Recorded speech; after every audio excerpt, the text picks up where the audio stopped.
everybody! Welcome back to Storytime! I was getting kind of hungry, so I had to go get a snack. I wanted to make some popcorn. Have you ever had popcorn? Well, believe it or not, Orville Redenbacher is not the inventor of popcorn. Today's story is going to teach us a little bit about popcorn. Can you guess who the first makers of popcorn were? That's right, the Native Americans or the Indians.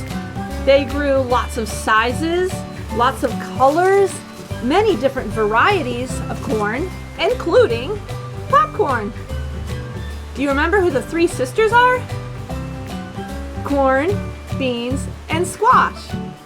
The three sisters grow together, and we're going to read about one of the sisters, corn, and in particular, popcorn. So, let's start the Popcorn Book by Tommy de Paola. It's a scholastic book. He's watching shows.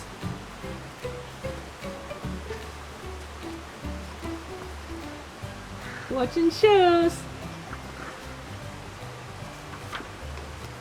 And now, a word from our sponsor, Papa Pop Popcorn. Mom, can we make some popcorn? Yes, popcorn's in the refrigerator. Yummy. I wonder why Mom keeps the popcorn in the refrigerator. I don't know. I'll go look it up. Popcorn was first discovered by the Indian people in the Americas many thousands of years ago. One of the first sights Columbus saw in the New World was the Indians in San Salvador selling popcorn and wearing it as jewelry. But popcorn is even older than that. In a bat cave in New Mexico, archaeologists found some popcorn that was 5,600 years old. First, I heat up the pan. So the one brother is making the popcorn and the other brother is telling all about popcorn. And 1,000-year-old popcorn kernels were found in Peru that could still be popped. Now, the cooking oil. The Indian people of the Americas had many different ways to pop popcorn. One way was to put an ear of corn on a stick and hold it over the fire. But many kernels were lost in the fire with this method. We don't want to lose our popcorn in the fire, right? Another way was to throw the kernels right into the fire by the handful. The popcorn popped out all over the place, so there was a lot of bending and running around to gather it up. Okay, now it's hot enough to add a few kernels. In 1612, French explorers saw some Iroquois people popping corn in clay pots. They would fill the pots with hot sand, throw in some popcorn, stir it with a stick, and when the corn popped, it came to the top of the sand and was easy to get. That sounds like a good method. The Iroquois people were fond of popcorn soup. Soup? Now he has his attention, huh?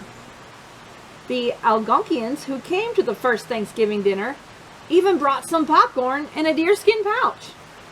The colonists liked it so much that they served popcorn for breakfast with cream poured on it.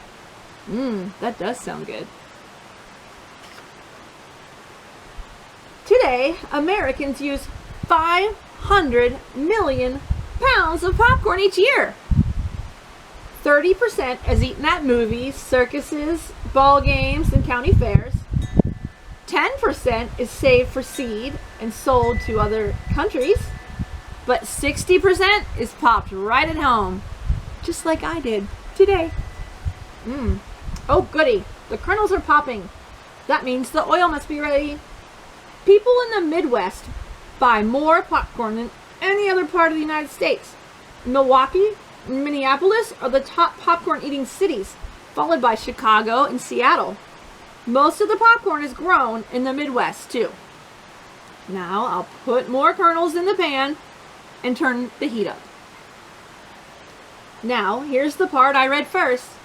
Popcorn is best stored in a tight jar in the refrigerator, so the kernels keep their moisture. If the kernels dry out, there will be too many old maids left at the bottom of the pan. Old maids are unpopped kernels, like these ones that came out of the bottom of my popcorn bowl.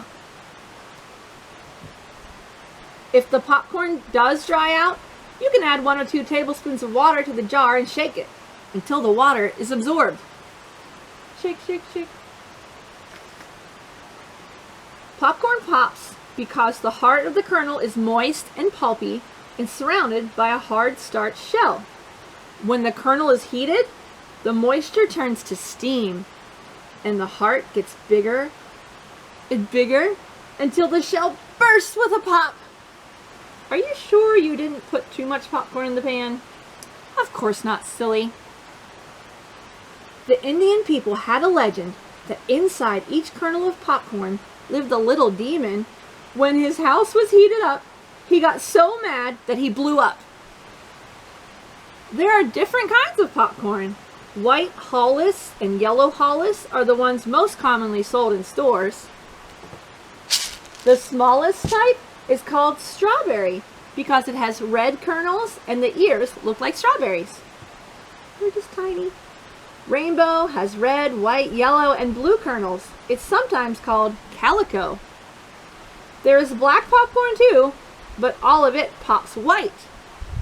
The biggest kernels are called dynamite and snow puff. Shake, shake, shake. You shaking that pot? Shake, shake, shake. After popcorn is popped, most people like to put melted butter and salt on it. But if salt is put in the pan before the kernels are popped, it makes the popcorn tough. That's good to remember. There are many stories about popcorn. One of the funniest and best known comes from the American Midwest. One summer, it was so hot and dry that all the popcorn in the fields began to pop.